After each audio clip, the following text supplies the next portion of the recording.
programa de opinión contiene elementos de lenguaje, salud, sexo y violencia que pueden ser escuchados por niños, niñas y adolescentes sin supervisión de sus madres, padres, representantes o responsables. A partir de este momento, estamos contigo, unidos, contigo y tus problemas.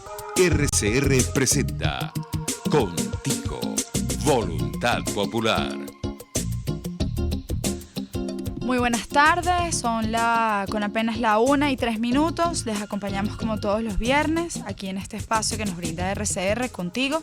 Quien les habla la diputada Manuela Bolívar, hoy acompañada de Leandro Rossi, abogado, profesor universitario de la Universidad Católica Andrés Bello y también integrante de Plan País. Bienvenido, Leandro. Muchas gracias. Y además escucha RCR, porque hay que decir que hasta llamó varias veces por teléfono para emitir comentarios. Les recordamos a todos, primero dar los créditos, a la Dirección General de la Estación, a Jaime Nestares, quien hace un gran esfuerzo para que este espacio resista, se mantenga y sea una ventana de libertad. A la Gerencia de Producción, a Willy Sarcaya, a nuestra productora Catherine Manzano, quien se arranca en este programa apoyándonos aquí, y a Kenyer Jaramillo, y también en los controles a nuestro querido César González. Les recordamos que pueden llamarnos al 0212-482-9750, también escribir a través de la mensajería Dilo 3456, el Twitter @RCR750 y en Periscope @RCR750. Bienvenido, Leandro. Gracias. Leandro, fíjate algo. Hoy nos encontramos, digamos, con una realidad y hoy quiero hacer un recuento. Venimos de la presentación de Plan País que hizo la Universidad Católica y varias universidades, la Central, la Universidad Metropolitana. Hicieron contribuciones en las distintas áreas del Plan País al presidente Juan Guaidó. ¿Por qué hablar de un plan país cuando tenemos un escenario? Y digamos, te lo pregunto a ti porque parte de la discusión es que hay quien dice, ¿por qué hablar de plan país cuando no hemos cesado la usurpación?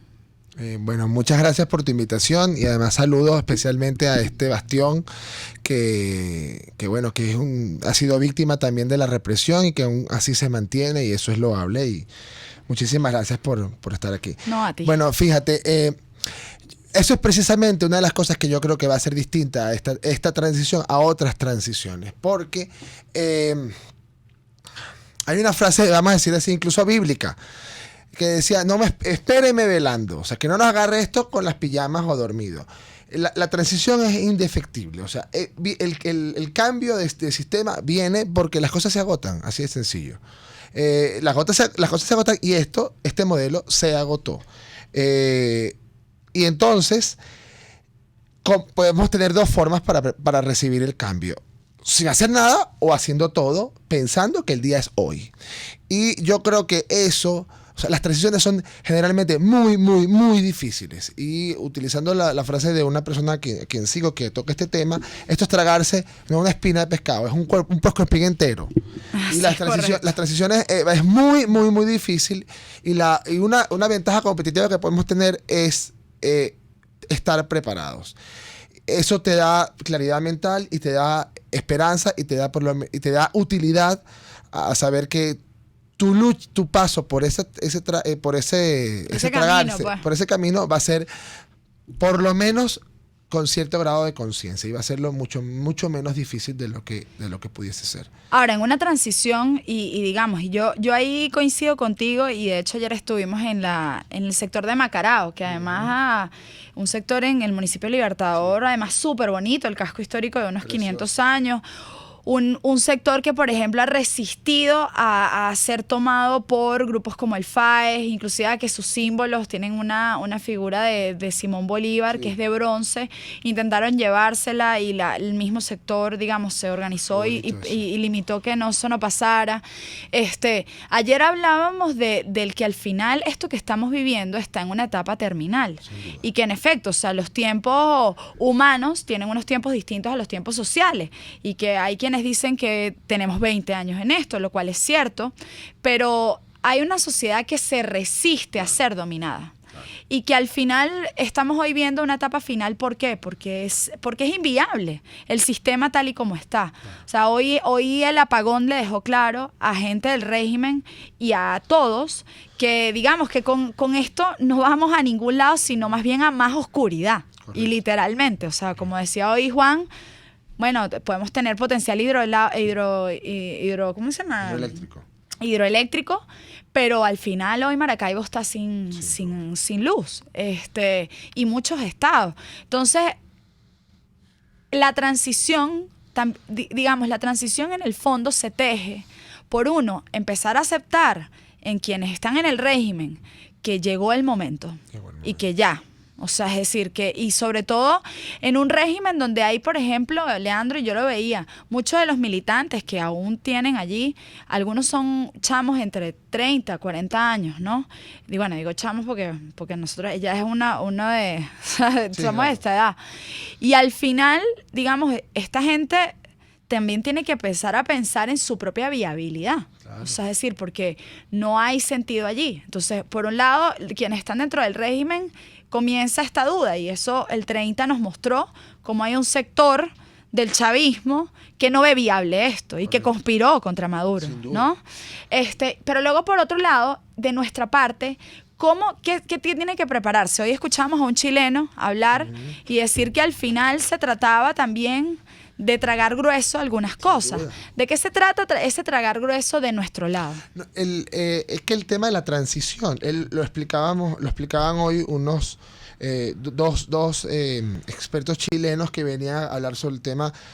Me impresionó uno que había estado incluso en la transición en Serbia, en Polonia, o sea, con una variedad enorme. Y él decía que hay que hacer un marco común. Y precisamente en el hacer el marco común para que podamos convivir todos, porque el país es de todos. No estoy hablando de los delincuentes, estoy hablando de aquellas personas que tienen cierta tendencia a una u otra cosa. Y ese país que nosotros queremos construir tiene que permitir que todos entren. De allí que la necesidad es de la oposición de hacer viable la transición. Porque si la transición falla la oposición y falla las esperanzas de un nuevo futuro. Por eso es que hay que prepararse lo mejor posible para la transición, y el Plan País es una oportunidad para que esa sociedad que tú ves que se resiste, que no se le llevan su bolívar, que no se le llevan, que celebra su Cruz de Mayo incluso en esta adversidad, que celebra un cumpleaños o el nacimiento de un hijo, o se enamora o se casa, o entra en la universidad, en una universidad sin luz como en el Zulia, por ejemplo. Si tú le das un marco teórico, le das un marco donde se pueda expresar libremente y pueda pretender ideas del siglo XXI, de la modernidad, eso te hace que la transición sea por lo menos un camino de esperanza, un camino tortuoso pero de esperanza, con un final feliz, y por eso es que es tan importante. Y yo no soy especialista en transiciones ni mucho menos, pero yo sí creo que este elemento de hacer un plan país antes de la transición puede por lo menos generar una esperanza importante y genera también un compromiso de algo concreto. La transición española les agarró a los españoles, con todo el respeto a los españoles, les agarró en pijamas. No supieron, todavía les costó muchísimo. 5 años después de la muerte de Franco tuvieron un golpe de Estado. En España, la España que hoy todos vemos como un modelo de democracia. Entonces, tuvo a Zapatero. O sea, ahora, tú trabajas dentro del Plan País un área importante que es la cultura. Sí. Y ojo, entender la cultura no es solo el elemento, digamos, de diversión, por ejemplo, de los eventos culturales, sino es el elemento, además, identidad. Sin duda. Nosotros, una de las cosas que durante estos 20 años ha sido atacado, ha sido el simbolismo de lo que somos. Sí. Al punto de que hay quienes hoy dicen y tienen rabia y sienten rabia con a lo mejor una parte de ser venezolanos. Sí. Es toda esta conceptualización de que los venezolanos somos flojos, de que los venezolanos no luchamos por la democracia, de que los venezolanos cedimos, de que los venezolanos somos cómodos. ¿Qué discusión han tenido ustedes en torno a esto? Y sobre todo, digamos, de cara a que es un elemento importante reencontrarnos con esa identidad. Sí. Porque también eso en parte supone sobrellevar este tránsito del cese de la usurpación. Claro, porque además uno de los modelos el modelo de dominación fue exitoso precisamente porque nos hizo sentirnos avergonzados de nosotros mismos. Nosotros tenemos 500 años y no quiero que esto suene así comunista o palangrista, pero nosotros tenemos una cantidad de estereotipos y de prejuicios que nos afectan. Por ejemplo, nosotros siempre han dicho que nosotros somos la herencia, el producto de los malandros que trajo Colón y de los indios flojos. Y por eso nos hacen unas personas con una sangre, una tendencia a la flojera. Eso evidentemente es un juicio de dominación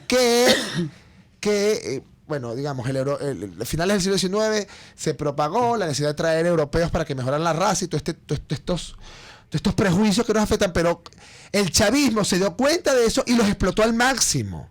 Entonces nos hizo creernos esa mentira, nos hizo creernos la mentira de que nosotros sí somos flojos, sí somos, dado que el modelo, la personificación del venezolano era Chávez o personas similares a él, cuando no es así.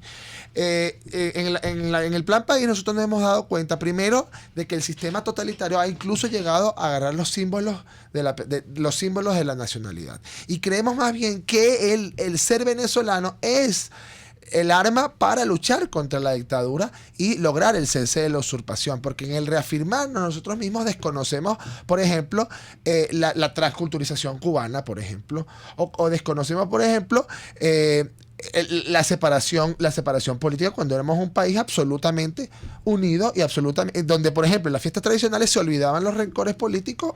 Incluso la única diferencia nuestra era magallaneros y caraquistas, y ninguno de los dos sirve, porque lo que sirve son las guerras de Zulia, pero incluso no pasaba nada y vivíamos a partir de eso. Pero por eso en el plan país, en el tema de cultura popular, hemos visto un rescate del ser venezolano, y además también una superación del rentismo y de los prejuicios de que somos un país inviable y que somos una raza condenada al fracaso.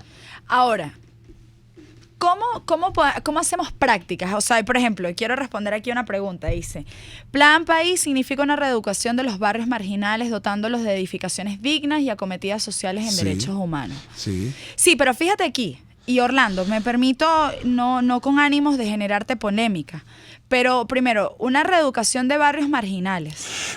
Es decir, aquí también la manera en que nos expresamos unos con otros supone una polarización y también un lenguaje que divide y no reencuentra.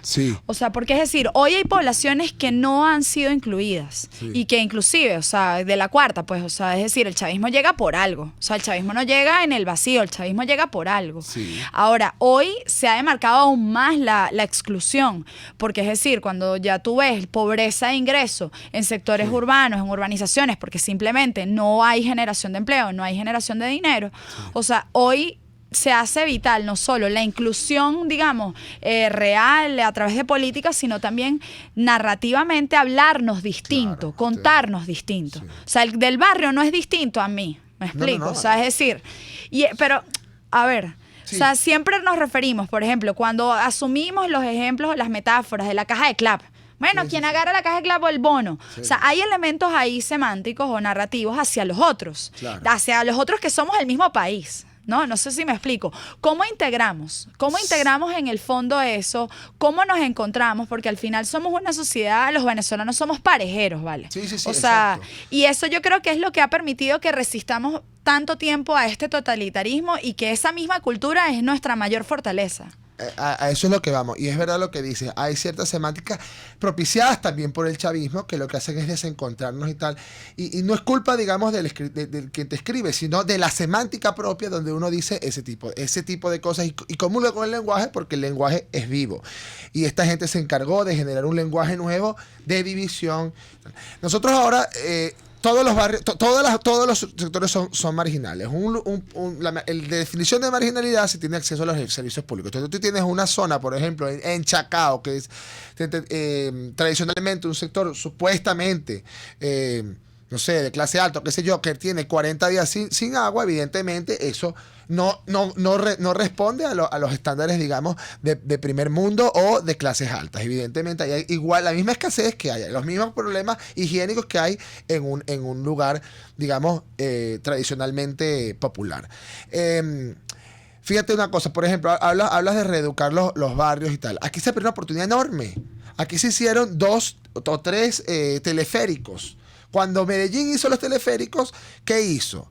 No solamente hizo el teleférico, sino que además penetró en el barrio. Aquí, ¿qué hicieron esta gente? Pasaron por encima de los problemas y te llevaron al cerro. Así no es. veo la calle, no veo los Pasar huecos. literalmente por encima de los problemas. Entonces, claro, ¿qué es lo que tienes que hacer? Cuando tú haces ese tipo de intervenciones, tú tienes que generar un impacto como tal. Y no solamente hacer la cosa para pasar por encima y que no veas lo feo, sino le hicieron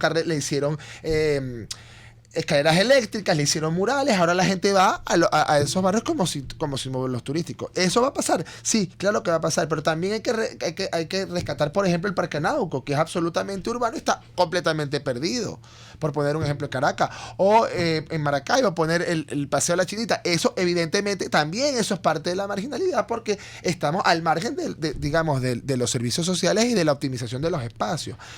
Y con el tema que hablas del lenguaje, sí, tenemos que cambiarnos el chip, porque aunque no lo queramos, el chavismo también se inoculó en nuestro lenguaje.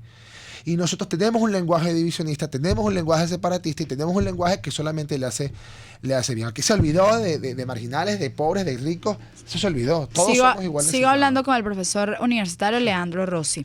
Quiero agregar aquí hay un oyente que nos escribe y nos dice, ¿por qué nos siguen viendo la cara de tontos? Esto es una campaña política, ¿hasta cuándo? Yo quiero detenerme, me imagino que es Juan Carlos de la UT, ¿no? que quien escribe. Decirte que campaña no hay porque no hay elecciones. O sea, aquí hay elecciones cuando haya cese de la usurpación. Ahora, la única manera de mantener esperanza no es solo con la realidad, es también con lo que podemos ser. O sea, cuando nosotros hablamos de plan país, es entender y descubrir las capacidades que tenemos como sociedad para reinventarnos. Es una tragedia lo que estamos viviendo, es una tragedia. Y sobre todo hoy, tanto el que está afuera, que tiene que ser espectador por los videos, por las radios, por los canales, como el que está aquí adentro, que no consigue, que está limitado, que ya no inclusive no puede escuchar ni siquiera el programa de radio, porque está desconectado por la hegemonía comunicacional o porque no tiene luz o porque no tiene internet. Es una tragedia. Ahora, desde la depresión no se moviliza. Desde la depresión no se activa. Desde la depresión no se organiza. Desde la depresión uno no se mueve. Entonces, hablar de plan país también significa lo que podemos ser. Claro. Y entender también que para llegar a eso que queremos ser, nos va a tomar tiempo. Porque hoy el país está a tal nivel de destrucción que requiere unos acuerdos. Porque la verdad es que el aparato productivo, hay un imaginario, Leandro, que yo creo que es muy, muy perjudicial a veces, ¿no? Y es que en Venezuela la percibimos como un país rico. Y sin lugar a duda, Venezuela tiene hoy potencialidades enormes que nos van a servir y van a ser los puentes necesarios para poder desarrollarnos. Pero el día 1 de la transición somos un país pobre. Y entender eso va a llevar a generar acuerdos para saber en qué vamos a invertir. Así como hoy las familias, por ejemplo, tienen que decidir qué productos escoger, qué áreas invertir. Mira, ¿sabes qué? No puedo reparar la lavadora, voy a reparar el ventilador porque hay demasiado zancudo y no quiero que me dé dengue. No voy a mantener la nevera porque de esta manera yo puedo tener los alimentos resguardados. El país va a tener que escoger en qué áreas va a invertir, porque no hay dinero para todo. Y si esa discusión no la damos ahorita, si no somos capaces de darla ahorita y llegar a unos consensos ahorita, cuando estemos en el gobierno, y me refiero cuando estemos en el gobierno no es porque esté yo, es porque estemos los factores democráticos, cada quien va a pensar, bueno, aquí hay una plata que está escondida, entonces yo necesito acceder a esa plata. Y la verdad es que no, señores, no. O sea, va a haber dinero, sí. Va a haber dinero para invertir en salud, va a haber dinero para invertir en educación, va a haber dinero para invertir en los servicios, pero a lo mejor hay unas áreas que no vamos a poder. Y no vamos a poder y vamos a necesitar el sector privado. Y no vamos a poder y nos vamos a tener que endeudar. Y no vamos a poder y nos vamos a tener que planificar. Y esa discusión hay que darla ahorita. Correcto. Porque si nosotros no somos capaces, reitero, de generar unos consensos bases, lo que viene en la transición entonces será conflicto. Y si encontramos el conflicto en la transición, no va a haber democracia. Entonces nuestra generación se tiene que prometer que no haya otra vez otra dictadura. En ninguna otra década. Que esta sea la última. Pero para eso tienen que haber acuerdos sólidos. Vamos a un corte y ya regresamos. Usted escucha Contigo, solo por RCR 750 AM. Puedes seguirnos en nuestras redes sociales. En Twitter, @RCR750, la radio que se ve.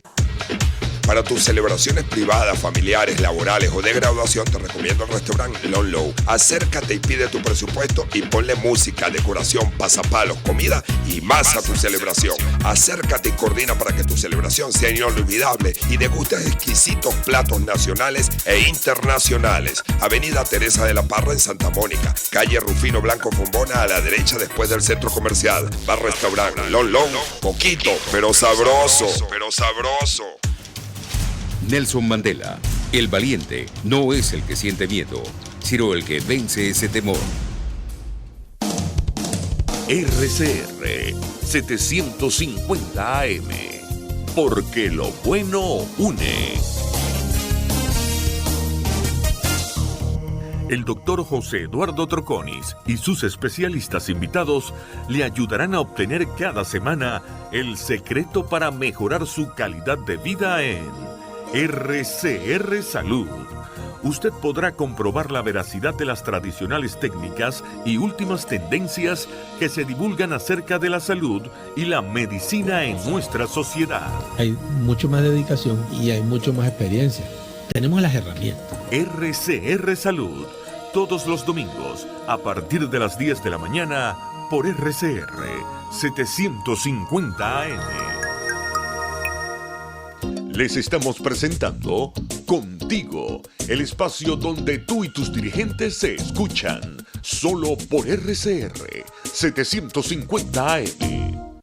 Bueno, seguimos acá en este espacio contigo. Bienvenido Leandro Rossi. Leandro, ¿cómo resistir? ¿Cómo resistir desde la cultura? O sea, ¿cómo hacer, digamos, movilización social desde lo cultural? Bueno, precisamente esa es una discusión que hemos tenido. Hay ejemplos importantes. Por ejemplo, con todo este tema del apagón, se generaron una cantidad de redes de solidaridad. Por ejemplo, personas que tenían plantas eléctricas permitieron que, o surtieron de electricidad una cantidad de cosas. Guardaron en sus neveras medicinas, alimentos, permitieron que la gente cargara sus teléfonos. Eso responde, esas respuestas inmediatas en un momento que nadie esperaba, porque siempre nos lo decían, pero en verdad nadie estaba preparado para ese día.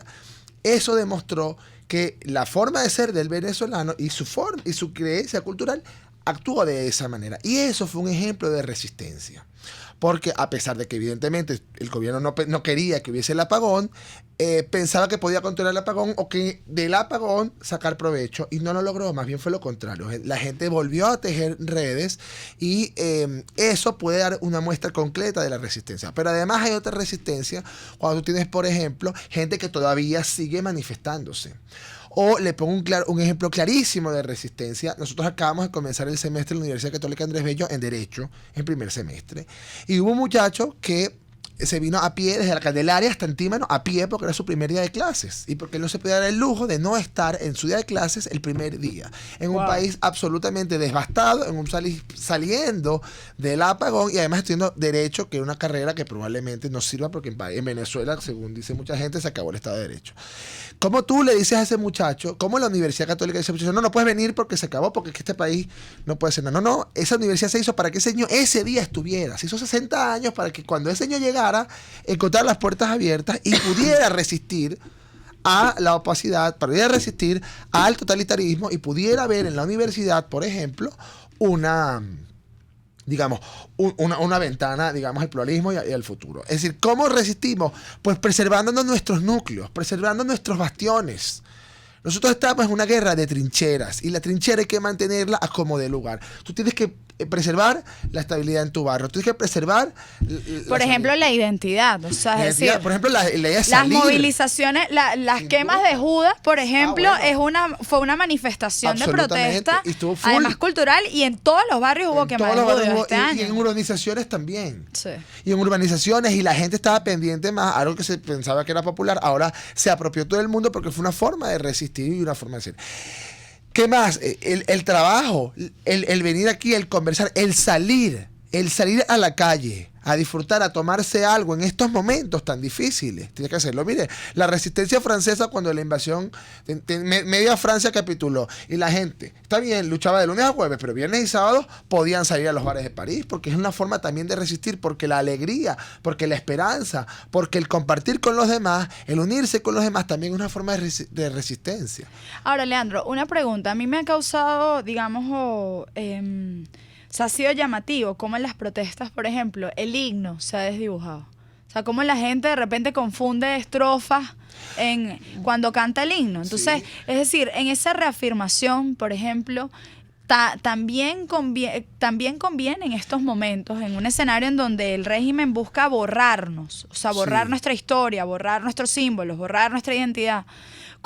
Conviene también, digamos, revisar en familia y revisar en comunidad. ¿Qué son? O sea, yo decía, hasta tener en tu casa un rincón de Venezuela, o sea, saber por qué el amarillo, el azul y el rojo y las estrellas, o sea, saber por qué el caballo, el sentido del caballo, saber por qué la Cruz de Mayo, o sea, es decir, porque al final en las manifestaciones culturales eran espacios de encuentro, de movilización, o sea, hay que recordar que hasta los adecos aprovecharon la manifestación cultural, la famosa ¿cómo se llama? El discurso de Pío Tamayo. Claro. Digamos, en la fiesta de carnaval, ¿no? Sí, claro. Entonces, al final la manifestación cultural no es, digamos, es una expresión de los valores de la sociedad en sí misma, ¿no? Sí. Entonces, ¿qué prácticas y a quién te escucha? O sea, ¿qué cosas tiene? Pensando en un ABC, ¿qué cosas debemos hacer? Porque el cese de la usurpación, sin lugar a dudas, ¿en qué consiste? En la presión. Presión que es presión internacional, presión de protestas, pero también hay una presión simbólica, lo que somos con lo que no es. Correcto. Porque lo que no es este proyecto no es venezolano. No es venezolano. Entonces, ¿cómo solidificar esto? Ok, bueno, te respondo claramente lo del himno. Lo del himno es un tema normal, son 3 estrofas y todo comenzó por Gómez. El himno era mucho más largo, tenía una introducción. Cuando Guzmán Blanco fue el que lo estandarizó, vamos a decir así, y le puso una introducción. Gómez se la quitó porque era muy largo en los eventos políticos. Entonces, por eso nosotros, el himno nos lo recortó Gómez y se mantuvo así por 100 años. Sí. Entonces, bueno, que nos lo sepamos, no, bueno, ya todo el mundo sabe, por las marchas también, porque las marchas nos han hecho recordar que la segunda estrofa es, y desde el Empirio el Supremo Autor, un sublime al pueblo infundió, y después dice el despotismo, levanta la voz, seguir el ejemplo de Caracas Dios, ya está. Eso es una forma de reafirmarse, sí, y está bien. ¿Qué otras cosas puedes hacer? Bueno, primero, hay un tema también de conversación, y conversación desde la empatía. Nosotros tenemos que conversarnos con nosotros mismos y con nuestra gente de que somos valiosos, de que estamos siendo valiosos. Mira, hoy vinieron 2 personas de Chile que vieron una situación terrible y quedan admirados de lo que nosotros hemos logrado como sociedad. Nosotros somos el país que inventó la punta de diamante para las operaciones quirúrgicas hace 50 años. Nosotros somos el país que recibió a 2 barcos que nadie quería, que son los barcos de la libertad con desterrados judíos en el 39. Nadie más los recibió, nosotros. Pero nosotros los recibimos.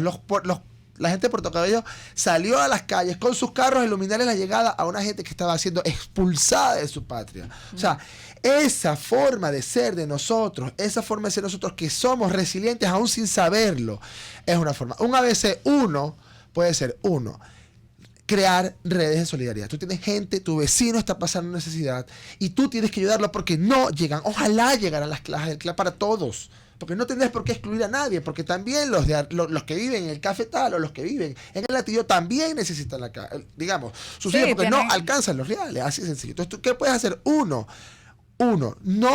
Primero, reafirmarte en lo que tú vales, en el valor propio. Segundo, crear redes de solidaridad. Hay alguien al lado tuyo que necesita algo de ti. Y en la medida que tú ayudes y no lo ayude otro, y no se lo reclame el otro, no se lo cobre el otro, sino se lo das tú desde tu, desde tu empatía, desde tu misericordia, de esa forma tú relevas la presión. Porque ¿qué pasa? El que está necesitado, el que da la ayuda, pues la recibe porque no tiene otra forma. Es una forma de dominación. Una forma de evitar la dominación es tú dando una alternativa. Entonces, si tú tienes si tú tienes un paquete de pan, la mitad es para el vecino. Y ya está, porque algún día te llegará la otra. Te llegará la otra mitad. Tienes que hacerlo. Y tercero, es un tema también de activación. ¿Por qué? Porque todos tenemos competencias, todos tenemos algo que decir. Los venezolanos somos de decir las cosas. Nosotros todo lo votamos. A pesar de que la gente no lo crea, nosotros votamos si hay o no hay viaje. Toda la familia. Toda la familia. Votamos todo. hasta el color de ropa que nos vamos a poner. Y eso es porque la democracia nos lo metió. Lo profundamente democrático que somos. Claro que sí, eso caló. Caló absolutamente. Entonces nosotros tenemos que desde esa fortaleza buscar los espacios para decir lo que queramos. Para decir lo que queramos y lo que nosotros creemos que podemos aportar al país. Por ejemplo, hay muchísima gente que tiene, mucha gente en la diáspora que puede saber de computación. Bueno, ellos pueden ayudar a ver cómo hacemos para levantar la información. Hay gente que me deja drones. Bueno, ¿cómo hacemos para que los drones nos midan cuánto necesitamos de cemento para poner calles en los barrios? Ese tipo de cosas son las que estamos necesitando y estamos esperando. Y eso es lo que nos va a hacer salir de esto. De hecho, esto ha sido una lucha continua y nosotros hemos resistido y hemos resistido y hemos resistido porque forma parte de nuestra cultura ser resistente. Nosotros no nos dejamos imponer, nosotros fuimos los primeros que nos liberamos, no por casualidad, era porque éramos resistentes, porque no nos vamos a dejar dominar. Forma parte, no nos dejamos dominar ni de la mamá, ni de la novia, bueno, algunos de la novia, pero no nos dejamos dominar, o sea, forma parte de nuestra gente. Liberarnos y no nos vamos a dejar. Este es un ejemplo de resistencia. Esos dos que están ahí son un ejemplo de resistencia. Exacto. No se van a dejar dominar. ¿O sí se va a dejar dominar usted? No se va a dejar dominar, ya está.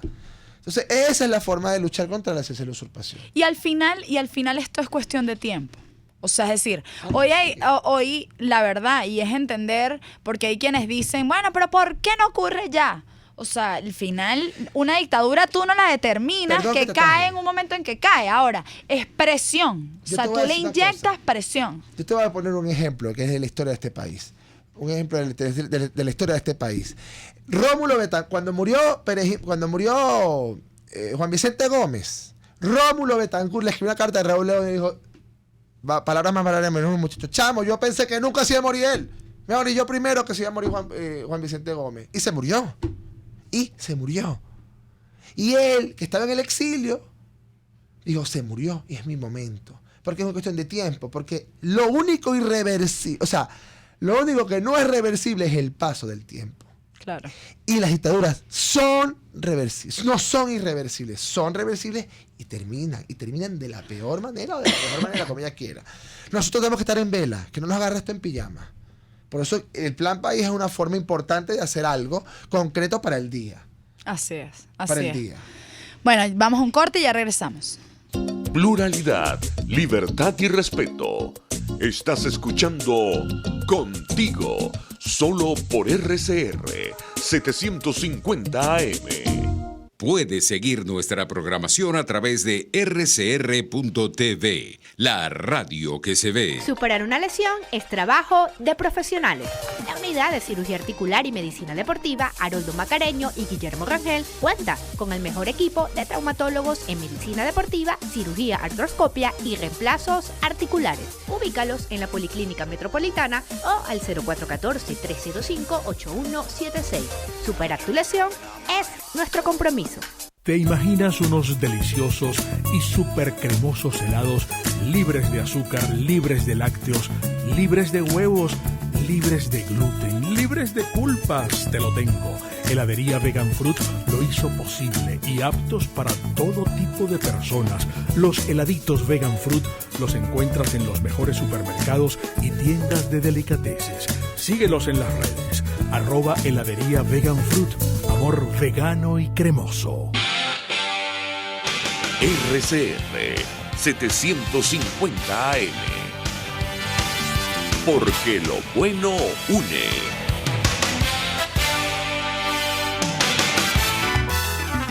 La debilidad de nuestra economía es sorteada todos los días por personas con ideas creativas. Son emprendedores. Historias contadas por cuenta propia. La economía de carne y hueso. Comparta la suya también con Román Ibarra y Rolando Padilla. Por cuenta propia. La economía de carne y hueso. Todos los sábados a partir de las 9 de la mañana por RCR 750 AM. Les estamos presentando Contigo, porque nos preocupan las mismas cosas. RCR 750 AM. Bueno, les recuerdo a todos que tenemos las líneas telefónicas, nos pueden llamar al 482-9750, 482-9750 y hacer las preguntas, digamos, pertinentes que quieran. También pueden escribirnos a través de RCR750 en Twitter y nos pueden escribir a través de Dilo, mensajería Dilo, 3456.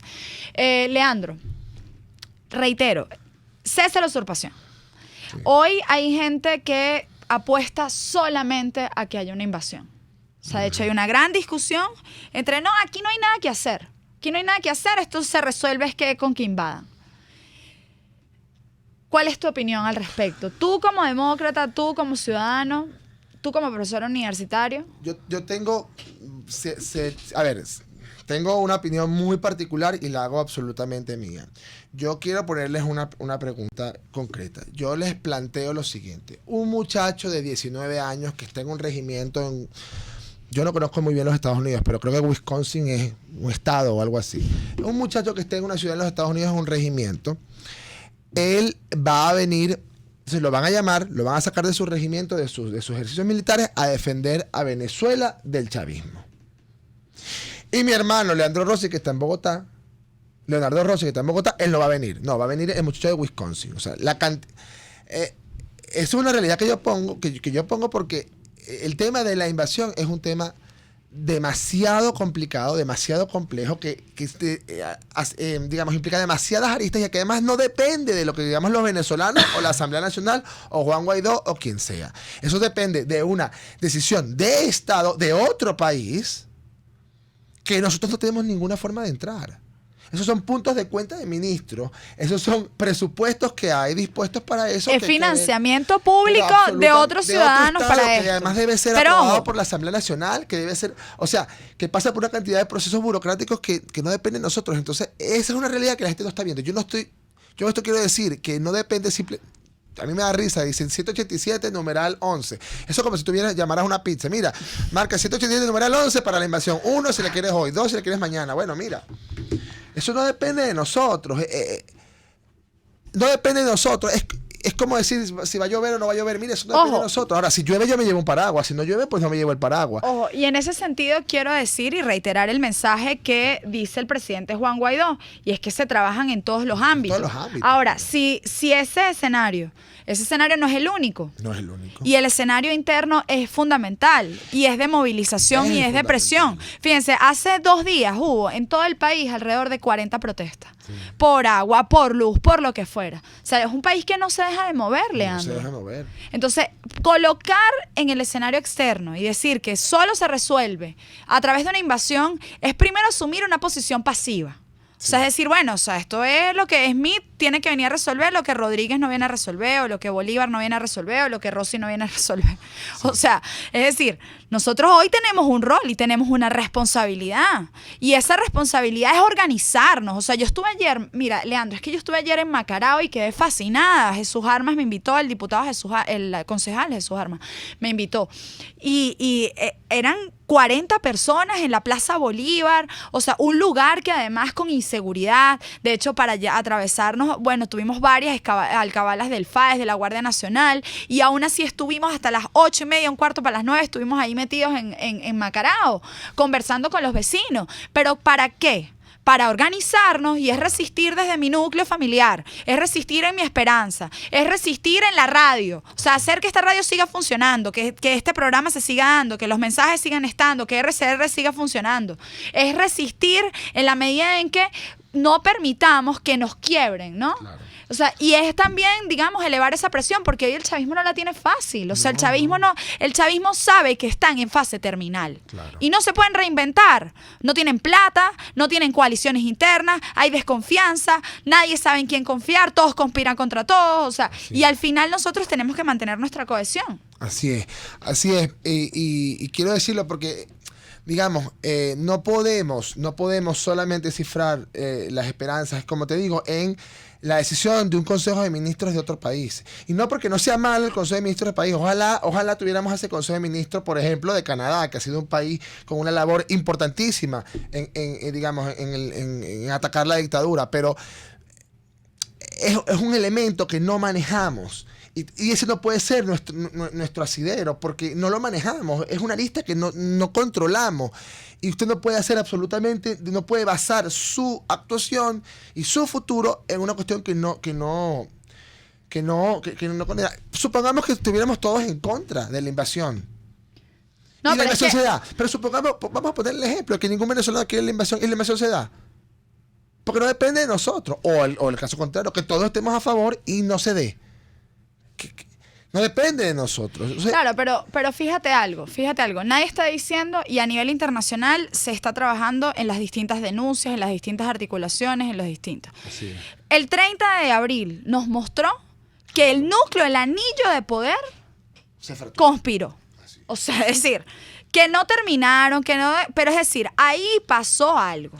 Y ahí se quebró algo. O sea, y para muestra un botón. Tú ves ahorita, te pones a ver BTV y ¿qué es lo que ves? A Maduro con militares. O sea, mostrando algo que no está. Algo que no es.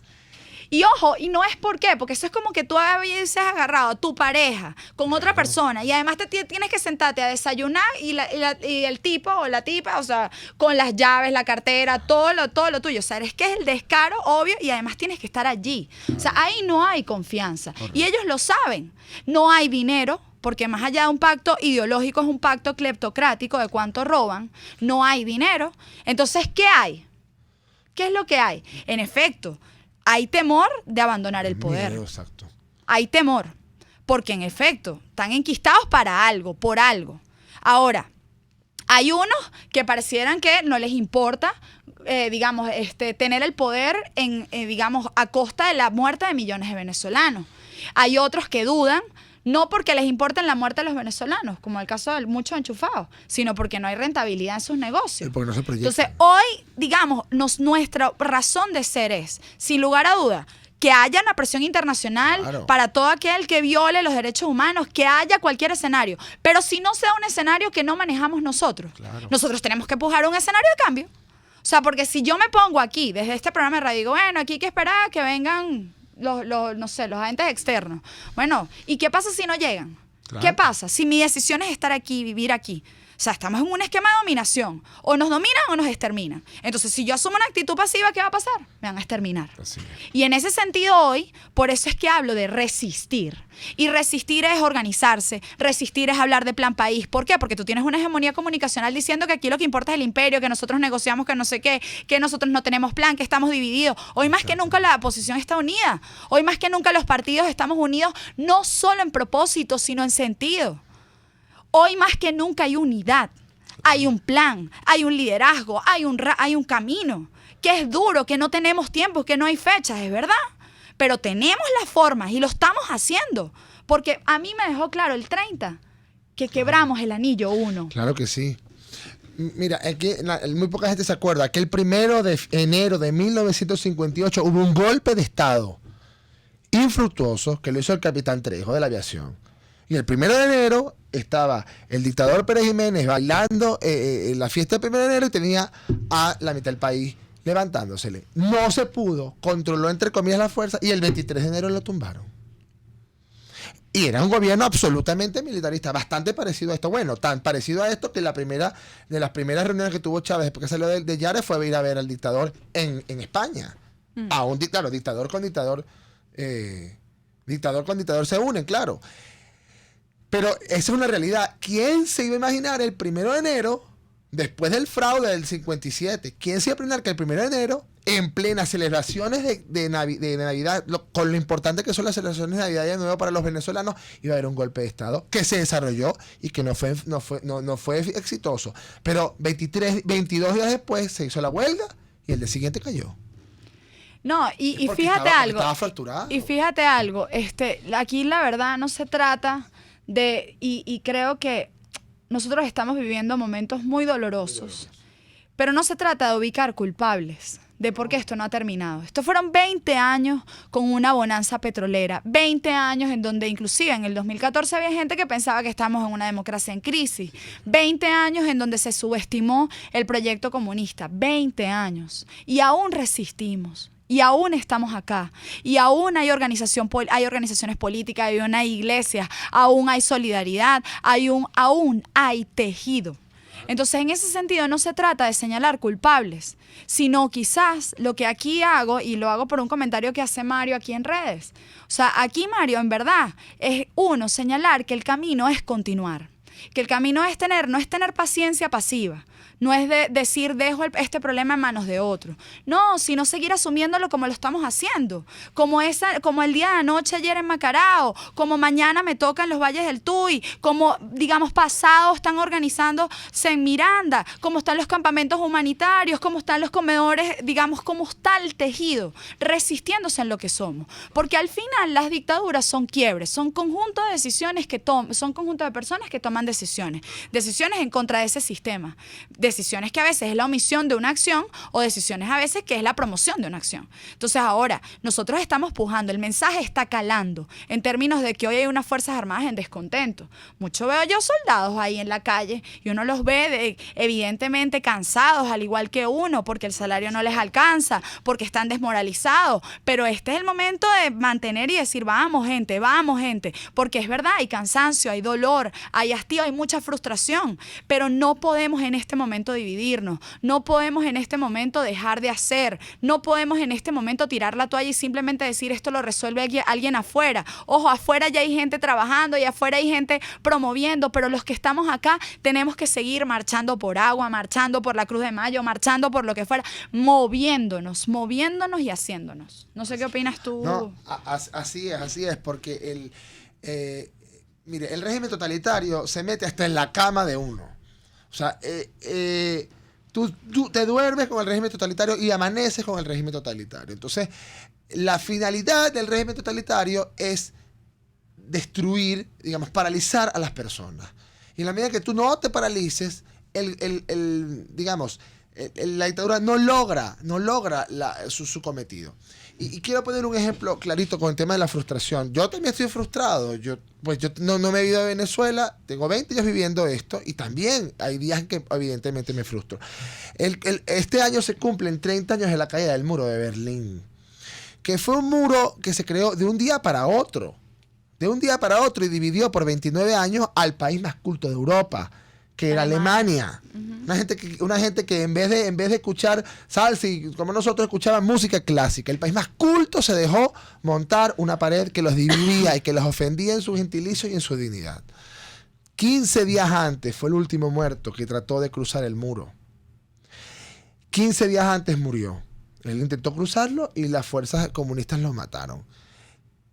¿Quién se iba a imaginar que 15 días después el muro se iba a caer sin un tiro, y no por la razón por la que se formó, sino porque habían dado un permiso para que la gente pasara, no lo dieron, nadie supo, el que estaba en la dictadura no llegó, abrió la puerta y se acabó el muro sin un tiro. Hay mucha gente, yo tengo una frase que me dijeron un día, nosotros necesitamos un día de suerte, porque la suerte solamente es suerte cuando estás preparado. Si te llega el día de suerte y no estás preparado, la suerte se va. Si estás preparado y te llega el día de suerte, ese día lo logras. El gobierno necesita suerte todos los días. Nosotros con un solo día de suerte logramos el cese de la usurpación. Así que hay que estar pendientes, hay que seguir y hay que... O sea, necesario es seguir. Porque no seguir es el fracaso de todos. No es el fracaso ni del gobierno interino, ni de los diputados, es el fracaso de todos. Tuyo y mío, que no tenemos inmunidad parlamentaria, tuyo y mío, que no tenemos redes, tuyo y mío, que nos vamos a quedar aquí porque no podemos salir. Mira, te dicen, y el poco de muertos que murieron tratando de pasar el muro, te dice un Oliver. No, pues bueno, precisamente, era una vergüenza. Era una vergüenza. Ahora, ¿quién soy yo para decirle a la gente que no salte el muro? Tenían que saltar el muro. Esa gente no se quedó esperando de que el muro cayera. Esa gente sabía que el muro existía, sabía que el muro era una amenaza y valientemente lo hizo. Y esa gente merece todo. Y esa gente fue la que fue reivindicada cuando el muro cayó. Esa gente no se quedó esperando la ayuda internacional. Esa gente trató de buscar su futuro y arriesgó todo y no se dio, resistió y resistió hasta con su vida. Bueno, ya, ¿este es el último corte o ya nos vamos? Este es el último Usted corte. Vamos a un escucha corte y ya regresamos. Contigo, solo por RCR 750 AM. Sintonícenos a través de Periscope, @RCR750, la radio que se ve. Cauchera Fran Luis te ofrece cauchos nacionales e importados de las mejores marcas y en todas las medidas, al mayor y de tal. Para mayor información visita @Cauchera San Luis en Twitter, Instagram y Facebook. O llama al 0412-815-6712. Cauchera Fran Luis, tu mejor opción. Los temas de actualidad más relevantes son expuestos a la luz de La Linterna. Diego Bautista Urbaneja le invita a formar parte de este ameno espacio de charla y análisis con una buena taza de café y al son de buena música. La Linterna, de lunes a viernes, a partir de las 2 de la tarde, por RCR 750 AM. Les estamos presentando Contigo, el espacio donde tú y tus dirigentes se escuchan, solo por RCR 750 AM. Bueno, aquí seguimos. Bueno, ya para cerrar, porque ya nos quedan pocos minutos al aire, en el caso, por ejemplo, de Alemania, en el muro de Berlín, Sí. o sea, hay quienes piensan, y aquí viene y dice, Alemania no estaba intervenida en ese momento. No, Alemania estuvo intervenida tan pronto cae el régimen nazista y de al ver todo el horror. Además, Alemania fue ocupada por los rusos, claro, ocupada por los rusos que toman Berlín y también por las fuerzas aliadas que venían desde Normandía presionando. Entonces, es decir, Alemania fue repartida por la victoria y precisamente generó lo que generó. Y generó un país que hoy es el país más culto, insisto, de Europa, líder de Europa, hoy tiene grandes diferencias. Y una transición que ha sido democrática, como no, tiene diferencias importantísimas. Claro, pero culturales. la lucha contra el comunismo en Alemania Sí. y la digamos, la caída del muro. Sí. El rol de la intervención, ¿cuál fue? No, el muro, no. La intervención se dio tan pronto cayó Hitler en el 45. Después, con el Tratado de Varsovia, se dividió Alemania. La Alemania democrática para un lado y la Alemania democrática, entre comillas, la comunista, y la Alemania federal al otro lado. Y dentro de eso, Berlín, que estaba en el lado oriental, también fue dividida con una partecita occidental. Es decir, las potencias se repartieron a Alemania y generaron la locura del comunismo. Y el comunismo cogió anchas porque había pactado con los vencedores. No con los vencedores, con los aliados. Uh-huh. Es decir, en esa alianza democrática contra Hitler generó la locura que generó la Alemania democrática. Entonces, no es ni comparable. No es ni comparable. No, y hacemos estos comentarios de historia porque también, y aquí estamos abriendo un debate en torno a que no es que estamos en contra de la intervención o lo que fuera, reitero, o sea, aquí sí hay que manejar todos los escenarios. Nosotros estamos peleando contra un narcoestado. Nosotros estamos peleando no solo contra, digamos, venezolanos, estamos peleando contra cubanos, estamos peleando contra rusos, estamos peleando contra chinos.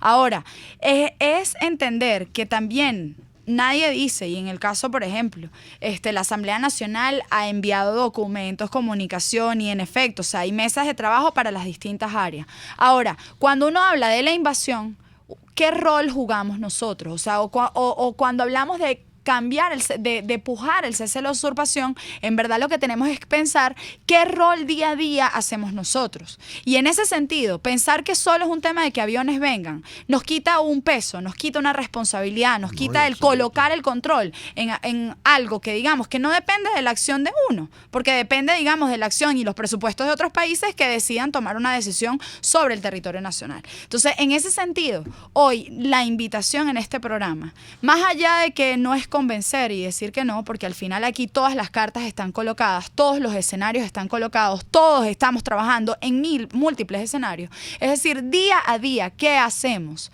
para cesar la usurpación? Claro. Y en ese sentido, hoy mi cotidianidad se traduce en organizar, en reunirme, en ir cuanta asamblea. Porque déjeme decirle, los diputados somos personas, los políticos hoy son personas, los diputados no cobramos, los diputados hoy mantenemos, yo tengo 2 hijos, uno de 2 y otro de 3 años, y hoy al final a mí me cuesta tanto como a cualquier venezolano conseguir o comprar pañales, conseguir o comprar leche, conseguir o comprar vacunas, porque la verdad es que hoy los políticos somos personas como todos, como la periodista que se sienta en este también y que hoy está en este espacio y lo mantiene la vocación, porque la verdad es que a todos los venezolanos lo que nos une es la decisión de ser libres. Y en ese sentido, dejémonos de lado de las divisiones de que quién es político, quién no es político, que quién es tal rol, porque hoy somos todos los demócratas luchando contra esta tiranía. Y en ese sentido, hoy cabe y rescato la importancia de que en su seno familiar usted retome esa bandera, que hablemos sobre Venezuela, que nos organicemos en comunidad, que protestemos, que nos movilicemos, porque eso es presionar a un proyecto que no es venezolano, porque eso es mantener ocupados unos espacios, porque eso es mantener, digamos, en voz y mantener, digamos, alzada nuestra bandera y nuestra propia identidad. Yo estoy segura que esto va a terminar. Estoy segura, también como lo estábamos discutiendo ahorita, Leandro. Esto va a terminar, esto está cantado.